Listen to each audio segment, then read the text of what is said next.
জানাচ্ছি মাননীয় সদস্য জনাব আশিকুল্লাহ রফিক, কক্সবাজার ২। আপনার সময় ৫ মিনিট। ধন্যবাদ মাননীয় স্পিকার। জাতীয় সংসদের ২০২৪-২৫ যে বাজেট পেশ, সেই বাজেট পেশের উপর সাধারণ আলোচনায় অংশগ্রহণের সুযোগ দেওয়ার জন্য আপনার প্রতি কৃতজ্ঞতা জানাচ্ছি।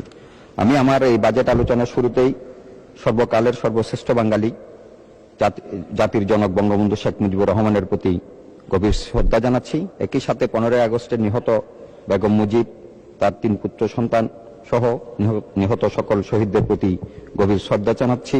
জাতীয় 4 নেতা, ভাষা আন্দোলন, মহান স্বাধীনতা যুদ্ধে নিহত শহীদদের প্রতিও শ্রদ্ধা জানাচ্ছি। একই সাথে এটি জুন মাস, গত 23শে জুন বাংলাদেশ আওয়ামী লীগের আমরা প্লাটিনাম জয়ন্তী উদযাপন করলাম। সেই উপলক্ষে বাংলাদেশ আওয়ামী লীগের সূচনা লগ্ন থেকে গণতন্ত্রের মানসকন্যা শহীদ সোহরাওয়ার্দী থেকে মৌলানা ভাসানী, শামসুল হক সাহেব সহ প্রয়াত সকল নেতার প্রতি আমি গভীর শ্রদ্ধা জানিয়ে বাজেট এর উপর আমার সাধারণ আলোচনা শুরু করছি। মাননীয় স্পিকার, আপনি জানেন আমাদের বাংলাদেশের প্রত্যন্ত একটি জেলা কক্সবাজার বাংলাদেশের অন্যতম পর্যটন নগরী। এই জেলারই 2টি নির্বাচনী এলাকা কুতুবদিয়া এবং মহেশখালী প্রত্যন্ত দ্বীপ এলাকা। সেই দ্বীপ এলাকা থেকেই আমি মাননীয় প্রধানমন্ত্রী জননেত্রী শেখ হাসিনার দল বাংলাদেশ আওয়ামী লীগ থেকে পরপর 3বার দলীয় মনোনয়ন পেয়ে নির্বাচিত হয়ে আমি এখানে আসার সুযোগ পেয়েছি। সেজন্য আমি মাননীয় প্রধানমন্ত্রীর প্রতি, বঙ্গবন্ধু কন্যা জননেত্রী শেখ হাসিনার প্রতি কৃতজ্ঞতা জানাচ্ছি এবং আমার নির্বাচনী এলাকার জনগণের প্রতি গভীর কৃতজ্ঞতা জানাচ্ছি। আপনি জানেন যে আমাদের এই মহেশখালী কুতুবদিয়ার আজকে যে বাজেটের উপর সাধারণ আলোচনায় আমি বাজেটের যে হেল্প ডেস্ক আছে সেখানে আমরা দেখেছি বাংলাদেশ আওয়ামী লীগ বঙ্গবন্ধু সরকারের আমলে সেই 75-এর 15ই আগস্টের কালো রাত্রির দিন পর্যন্ত সেই সময় 4টি বাজেট এবং এর পরবর্তী পর্যায়ে মাননীয় প্রধানমন্ত্রী শেখ হাসিনার আমলে 21টি বাজেট সহ মোট 25টি বাজেট এই স্বাধীনতা উত্তর এই সময়ে বাংলাদেশ আওয়ামী লীগ এখানে প্রণয়ন করেছেন এবং বাস্তবায়ন করেছেন। সেই বাজেটের উপর আমরা যে ধারাবাহিক যে বিশ্লেষণ করি দেখি আমরা যে সময়ে আমরা বাংলাদেশ আওয়ামী লীগের নেতৃত্বে যে বাজেটগুলি আমরা পেশ করেছি সকল বাজেট বাংলাদেশ আওয়ামী লীগের নেতৃত্বে বাস্তবায়িত হয়েছে। বিশেষ করে বাংলাদেশের প্রত্যন্ত দ্বীপ এলাকা, উপকূলীয় এলাকা এবং প্রত্যন্ত দ্বীপাঞ্চলের প্রতি মাননীয় প্রধানমন্ত্রী জননেত্রী শেখ হাসিনা তার যে দৃষ্টি এবং উপকূলীয় এলাকার উন্নয়নের জন্য যে তার কর্মসূচি, যে এলাকাগুলি একসময় বটমলেস বাস্কেট, ক্ষুধা, দারিদ্র্য, দুর্ভিক্ষ, সাইক্লোন, ঘূর্ণিঝড়ের এলাকা ছিল, যেখানে 1991 সালের 29 এপ্রিলের প্রলয়ঙ্করী ঘূর্ণিঝড়ে হাজার হাজার মানুষের মৃত্যু হয়েছিল। বিরোধী দলের চেয়ারে বসে সেখান থেকে ঘুরে এসে তিনি বলেছিলেন লক্ষ লক্ষ মানুষ গরু ছাগলের সাথে তাদের দাফন হচ্ছে। সেই সময় তৎকালীন সময়ের প্রধানমন্ত্রী উপহাস করে বলেছিল যে যত লোক মারা যাওয়ার কথা তত লোক মারা যায়নি।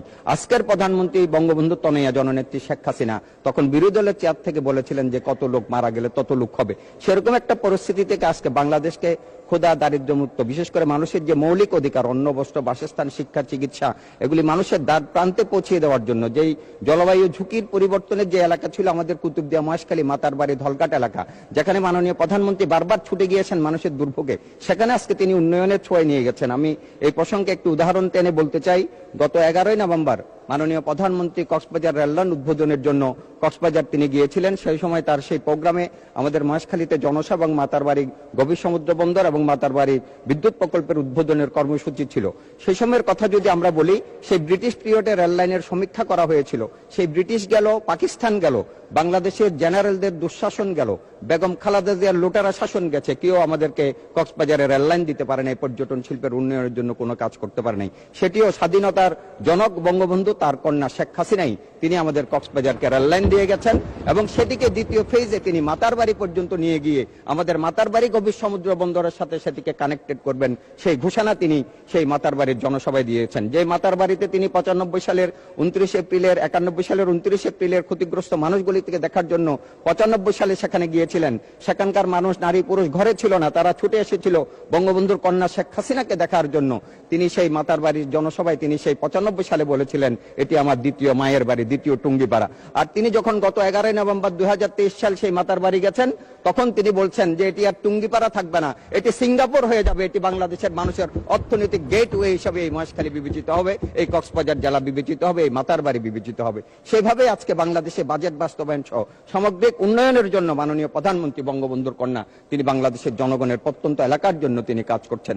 আজকে আমাদের মহেশখালীর কথা আমরা যদি বলি যে বেড়িবাঁধ অরক্ষিত ছিল, সেই বেড়িবাঁধ বেড়িবাঁধগুলোকে সুরক্ষা দেওয়া হয়েছে, যদিও আগামী দিনে সেখানে সুপার ডাইকের মাধ্যমে সেগুলি আরো অনেক বেশি শক্তিশালীভাবে গড়ে তোলা হবে। এবং একইভাবে মাননীয় প্রধানমন্ত্রী সেদিন তার যে কর্মসূচি এত ব্যস্ততার মধ্যে, 1 মিনিট। মাননীয় স্পিকার, একটু কক্সবাজারের বিষয় দীর্ঘ অনেক লম্বা রেলপথ গিয়েছে, আর একটু সময়ও দরকার। যাই হোক, ধন্যবাদ, আমি কৃতজ্ঞতা জানাচ্ছি। মাননীয় স্পিকার, আপনিও অনেকবার গিয়েছেন, আমি আপনাকেও একবার অনুরোধ জানাবো, আমার মহেশখালীতে আপনি একবার আসবেন। মাননীয় প্রধানমন্ত্রী বারবার যান, বঙ্গবন্ধু তার জীবন দশায় 18 বার জেল থেকে বেরোলেই মাননীয় প্রধানমন্ত্রী বলেন যে বাবা আমাদেরকে কক্সবাজার নিয়ে যেত এবং সেখানকার প্রকৃতি, বীচ এগুলিকে আমাদেরকে ঘুরিয়ে নিয়ে আসতো। সেরকম তার একটা প্রিয় জায়গা, একটি পর্যটন কেন্দ্র হিসেবে, একটি বাংলাদেশের অন্যতম হাব হিসেবে সেটাকে গড়ে তুলছেন। আজকে কক্সবাজার জেলা, আপনি মায়ানমারের সাথে তাদের যে রোহিঙ্গা জনগোষ্ঠীকে মানবিক আশ্রয় প্রদানের মধ্য দিয়ে আজকে মাদার অফ হিউম্যানিটি নামে প্রধানমন্ত্রী আখ্যায়িত হয়েছেন। আজকে তাদের জাতিগত সংঘাতের কারণে আজকে সেন্ট মার্টিন সহ সমগ্র বিষয়ে আজকে এখানে ঝুঁকির বিষয় চলে আসছে। আজকে মাননীয় প্রধানমন্ত্রীর প্রশ্নোত্তর পর্বের যে প্রশ্নটা এখানে ছিল, সেটিও বাংলাদেশের সেনাবাহিনী এবং সামরিক খাতে তার কি করণীয় সেটির কথাও যদি আমরা বলতে চাই, তাহলে কক্সবাজারের 10 ডিভিশনের সেখানে সেনাবাহিনীর একটি ইউনিট সেনাবাহিনীর গঠন করা হয়েছে, ক্যান্টনমেন্ট গঠন করা হয়েছে। একই সাথে সেখানে বিমান বাহিনী এর ঘাঁটি স্থাপন করা হয়েছে। একইভাবে মগনামাতে সাবমেরিন ল্যান্ডিং স্টেশন স্থাপনের মধ্য দিয়ে বাংলাদেশের সীমান্ত রক্ষা এবং সীমান্ত ঝুঁকির যে সমস্যাগুলি রয়েছে সেগুলির জন্য একই সাথে দেশের উন্নয়ন, অবকাঠামো, মানুষের ক্ষুধা দারিদ্র্য বিমোচন, শিক্ষার ক্ষেত্রে উন্নয়ন, তেমনি ভাবে দেশের প্রতিরক্ষার ক্ষেত্রে মাননীয় প্রধানমন্ত্রী যুগান্তকারী কার্যক্রম করে আজকে বাংলাদেশকে অন্য একটি সম্মানের জায়গায়, একটি শক্তিশালী রাষ্ট্রের যে মর্যাদা, সেই জায়গায় যেটি বঙ্গবন্ধুর স্বপ্ন ছিল, সেই স্বপ্নের সেই জায়গায় আজকে মাননীয় প্রধানমন্ত্রী আজকে বাংলাদেশকে নিয়ে যাচ্ছেন। তাই আজকে যেহেতু সময়ের স্বল্পতা আছে, আমি কথা বাড়াতে চাই না। মাননীয় স্পিকার, আপনিও কক্সবাজারে গিয়েছেন, আমি সকলকেই বলবো আজকে কক্সবাজারে আরো ব্যাপকভাবে ইনভেস্টমেন্ট আসা দরকার। আজকে মেরিন ড্রাইভকে 4 লেনে উন্নীত করা হচ্ছে, কক্সবাজার সড়ক 4 লেনে উন্নীত হচ্ছে, কক্সবাজারের টেকনিক্যাল কলেজ এবং স্কুল অবকাঠামো, মেডিকেল কলেজ, মেডিকেল সেগুলির উন্নয়ন হচ্ছে। সামগ্রিকভাবে আজকে কক্সবাজার বাংলাদেশের অর্থনীতিতে একটা বিশেষ অবদান রাখবে বলেই আমরা মনে করি কক্সবাজারে আরো বিনিয়োগ হওয়া দরকার এবং বৈদেশিক বিনিয়োগ আকৃষ্ট করার জন্য ইতিমধ্যেই মাননীয় প্রধানমন্ত্রী থাইল্যান্ডে গিয়েছে, 1 মিনিট। শিল্পে ইনভেস্টমেন্ট করার জন্য থাইল্যান্ডের কাছে অনুরোধ জানিয়েছেন। তাদেরও একটি শক্তিশালী টিম ইতিমধ্যেই সেখানে আসার জন্য, পর্যটন শিল্প বিনিয়োগের জন্য। সোনাদিয়ার মতো ভার্জিন আইল্যান্ডগুলি রয়েছে। আজকে সেন্ট মার্টিনের উপর যদি আমরা ডিপেন্ডেন্টনেস কমাতে চাই, তাহলে মহেশখালী, মাতারবাড়ি, কুতুবদিয়া, এই সমস্ত আইল্যান্ডগুলি যেগুলি মাননীয় প্রধানমন্ত্রীর অত্যন্ত প্রিয় একটি জায়গা, সেই জায়গাগুলিকে আমরা আরো পর্যটন শিল্প, অন্যান্য এসপিএম প্রকল্প, এলএনজি প্রকল্প, পাওয়ার হাব এবং যে গভীর সমুদ্র বন্দর এবং সেগুলির কোঅর্ডিনেশনের জন্য ইতিমধ্যে মাননীয় প্রধানমন্ত্রী বিভাগীয় শহরের বাইরে কক্সবাজার একটি উন্নয়ন কর্তৃপক্ষ করে দিয়েছেন। পাশাপাশি তিনি মহেশখালী, মাতারবাড়ির উন্নয়নের জন্য আলাদা একটি কর্তৃপক্ষ ঘোষণা করার মধ্য দিয়ে একটি সমন্বিত উন্নয়ন এর মধ্য দিয়ে মহেশখালী, কক্সবাজার এগিয়ে যাবে, বাংলাদেশের অর্থনীতিতে অবদান রাখবে। আমরা চাই মাননীয় প্রধানমন্ত্রী শেখ হাসিনা তার যেই আজকে বাংলাদেশ আওয়ামী লীগের যে আমাদের প্লাটিনাম জুবলির এই অনুষ্ঠান, আজকে বঙ্গবন্ধুর নেতৃত্বে আমরা স্বাধীনতা পেয়েছিলাম বলেই, তার কন্যা শেখ হাসিনা 1981 সালের 17 মে দেশে এসেছিলেন বলেই আজকে বাংলাদেশকে আমরা এই ধারায় নিয়ে যেতে পেরেছি। ধন্যবাদ মাননীয় সদস্য, আপনাকে ধন্যবাদ।